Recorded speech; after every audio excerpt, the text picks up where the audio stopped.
Hello and welcome to this first lecture in this new module on real life case reviews. So in this section what we are aiming to do is to give you a real life examples of excellence in interpersonal skills, and in this particular lecture I will share with you a particular incident that I had opportunity to use some of the things that I have taught you, and the situation was I will describe later. But in getting approval for rupees 20,000 stipend for 100 students costing 20 lakhs versus an original budget of only 2 lakhs, so 10 times. So how did I go about that? That is what I will share with you in this lecture. So the situation was when the COVID had started spreading fast. I think it was 2019-20.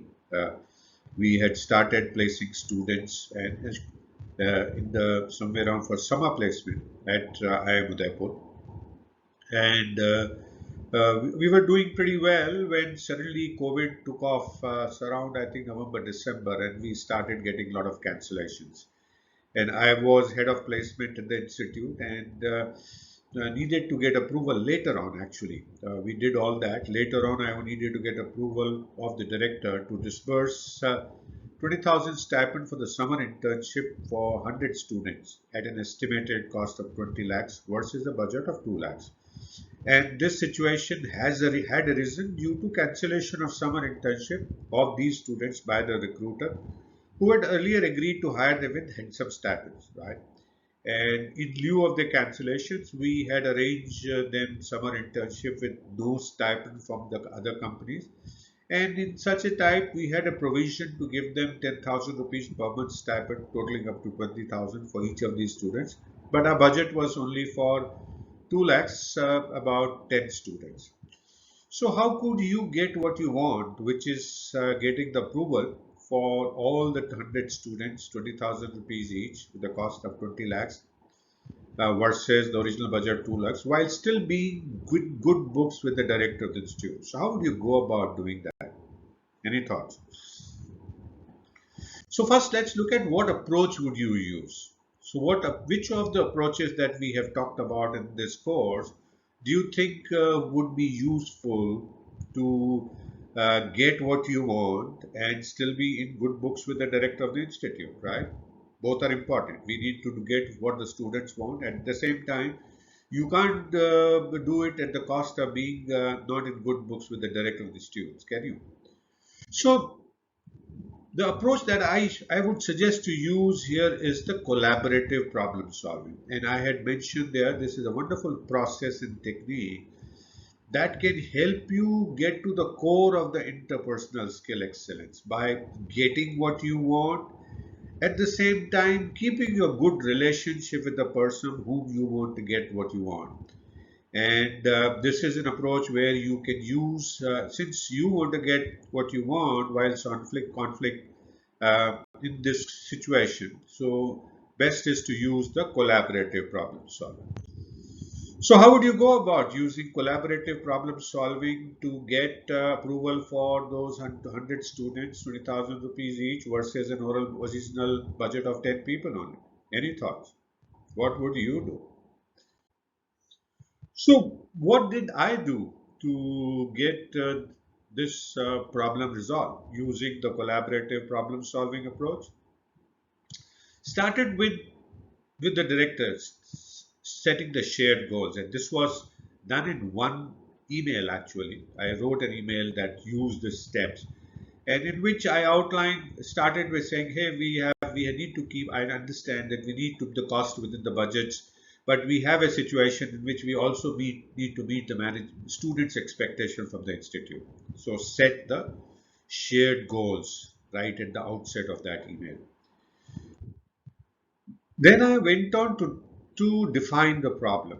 And I said that we had originally got an approval to spend 20,000 rupees stipend for 10 students. And in principle, we had agreed that we could cover more as we needed. And now we needed to spend 20 lakhs for 100 students versus an original budget of 2 lakhs for reimbursing them a stipend which the companies have not given, and we had covered them from the institute. Then I stated that it is in the interest of both of us, in terms of both the institute as well as the students, to take an action that could meet both the goals that we set in the beginning of being in the budget versus the what we had set in the beginning, as well as meeting the students' expectations. So I stated the interest for them and asked, "Would you agree?" I kept on asking these questions in the email. Then I said we have two options to cover. One is to cover only 10 and be well within the strict budget of 2 lakh rupees for the stipends, or we could cover all 100. And then I said I'll be happy to discuss with you these options and see what do we do. I didn't put everything in the mail. And then I said, could I get uh, 15 minutes of your time to discuss this, right? So that's why I left it. So I stated the shared goals, defined the problems, agreed, showed that we had to these interest in solving this problem in a manner that met both the shared goals, and then stated the options and left it. I did not make any recommendations here, right? Got that? Right. And then I got a meeting.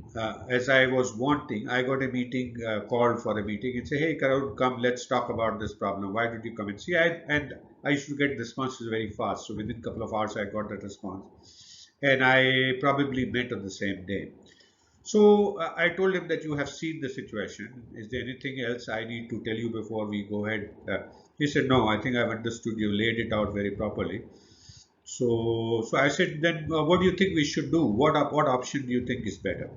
So in his own style, the director said, "What do you think we should do?" He never answered these questions.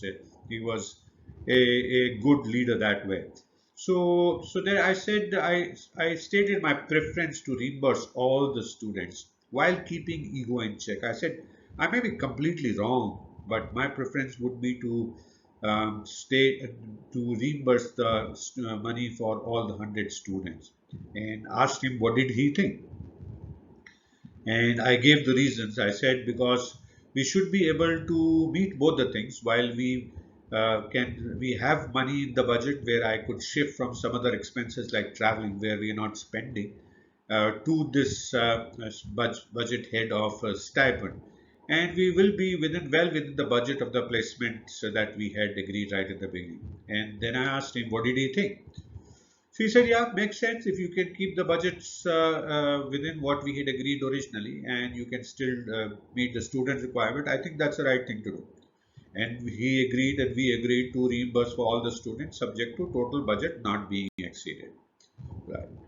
Then we define success. I kind of summarize and say, "Hey, sir, what I'm going to do is I'm going to then request finance to arrange approval with a copy to you for all the 100 students, 20,000 rupees, costing 20 lakhs, and tell them that I had agreement with from you versus an oral budget, and we will reallocate the budgets from traveling where we are not spending, and we will have substantial savings because in COVID times we could not travel, and we will reallocate the budgets, and the total budgets will not be exceeded." So we agreed on the success definition and stated in a mail, agreed with him, and then went ahead and did what I wanted to do, right? So this is a good example of using collaborative problem solving, as you can see, to get what you want and still be in good books. So what was the outcome? So we got what we wanted. We wanted me and the placement team. So we wanted all 100 students to be reimbursed 20,000 rupees versus an original plan of spending only for 10 students at the cost of 2 lakhs. We kept in good books with the director. Total placement budget was reallocated between stipend and other costs, principally the traveling. And the total budget was not exceeded at the end of the year. So we had a win-win situation using the collaborative problem solving where we got what we wanted and we had kept our good books. We were in good books with the director as well. So thank you so much for watching this first case one of real life case reviews on interpersonal skills in this course on excellence in interpersonal skills. I hope you learned a lot of new things again in this real life case example, and I do look forward to see you again in next lecture as and when I post them here.